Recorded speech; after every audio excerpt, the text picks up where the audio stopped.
On estime que plus de 70% des projets d'intelligence artificielle en entreprise, ils n'atteignent jamais la production. Pourquoi un tel chiffre?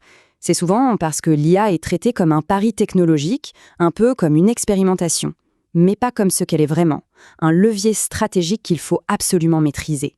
Aujourd'hui, on va voir ensemble comment passer de cette phase d'expérimentation, parfois un peu risquée, à un véritable actif industriel, qui soit contrôlé et surtout durable. Au fond, la question est assez simple. Est-ce que l'approche actuelle de l'IA est en train de construire un avantage compétitif, ou est-ce qu'elle ouvre, peut-être sans qu'on s'en rende compte, la porte à des risques majeurs, que ce soit pour les opérations ou la réputation? C'est vraiment le point de départ de toute démarche férieuse. Alors, pour y voir clair, voici notre parcours. On va d'abord analyser pourquoi l'IA est devenue un impératif. Ensuite, on identifiera ce fameux fossé qui paralyse tant d'initiatives. On présentera un cadre, une méthode éprouvée pour une IA maîtrisée. Et enfin, on verra comment on transforme cette technologie pour qu'elle passe du statut de simple outil à celui de véritable actif stratégique. Commençons donc par ce nouvel impératif. Il faut bien comprendre sa double nature. C'est une opportunité de transformation absolument unique, c'est certain. Mais c'est aussi, et il ne faut pas l'oublier, une source de risque critique si sa gestion est improvisée. L'époque des pilotes et des expérimentations, elle est derrière nous. Aujourd'hui, l'IA est un actif de l'entreprise. Et comme n'importe quel actif, une approche qui n'est pas gouvernée est tout simplement une négligence. Une négligence qui expose l'organisation à des risques importants, de conformité, de sécurité et bien sûr, de réputation. Mais voilà le problème qu'on rencontre le plus souvent, le véritable frein à la performance. C'est ce fossé parfois abyssal entre la vision stratégique de la direction et ce qui se passe réellement sur le terrain, avec les équipes. C'est précisément dans ce fossé que toute la valeur se perd. Et le contraste est saisissant. D'un côté, on a une vision exécutive qui parle d'alignement stratégique, de gouvernance, de résultats mesurables. Et de l'autre, on a une réalité opérationnelle qui est souvent fragmentée par les silos, freinée par une adoption très faible et où, au final, l'impact reste flou. C'est le symptôme parfait d'une stratégie totalement déconnectée du terrain. La solution, elle réside donc là, dans la création d'un lien permanent, continu, entre la stratégie et l'exécution. Cette continuité, ce n'est pas une option. C'est la condition sine qua non pour que l'IA puisse générer une valeur qui soit à la fois tangible et durable pour l'entreprise. Bon, alors, comment on fait pour construire ce pont? Comment on relie la stratégie et l'exécution? Il faut un cadre, une méthode claire pensée pour les environnements complexes, là où le droit à l'erreur est, disons, très limité. Premier pilier, et c'est le fondement de tout, la stratégie. Et là, on ne parle pas d'un document de plus qui va rester sur une étagère, non, on parle d'une trajectoire précise qui force tout le monde à s'aligner. Le juridique, le métier, l'IT, la gestion des risques, le tout autour d'un plan d'industrialisation qui soit vraiment concret.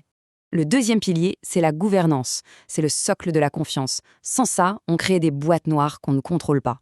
Il s'agit de mettre en place des cadres vraiment robustes pour avoir une IA qui soit sécurisée, conforme, traçable. C'est ce qui la rend possible dans des secteurs comme la finance ou la santé, où, soyons clairs, l'erreur n'est pas une option. Troisième pilier, le déploiement sur le terrain. C'est vraiment ici que la stratégie prend vie. L'acculturation des équipes, la mise en place de processus clairs, l'intégration dans les outils du quotidien, voilà les clés pour garantir une adoption réelle et enfin un impact qu'on peut mesurer. Et finalement, le quatrième pilier, qui est un peu le signe d'une véritable maturité, les assistants IA sur mesure. Là, on ne se contente plus de l'outil générique que tout le monde utilise, on crée des solutions qui sont spécialisées, sécurisées, qui comprennent le contexte métier, qui respectent les contraintes réglementaires et qui surtout restent sous un contrôle humain permanent. Bon, un cadre théorique, c'est une chose, mais sa vraie valeur, c'est d'avoir été éprouvé par le réel. Alors voyons comment cette approche a été forgée, validée, au cœur même d'organisations mondiales qui faisaient face à des enjeux critiques de transformation.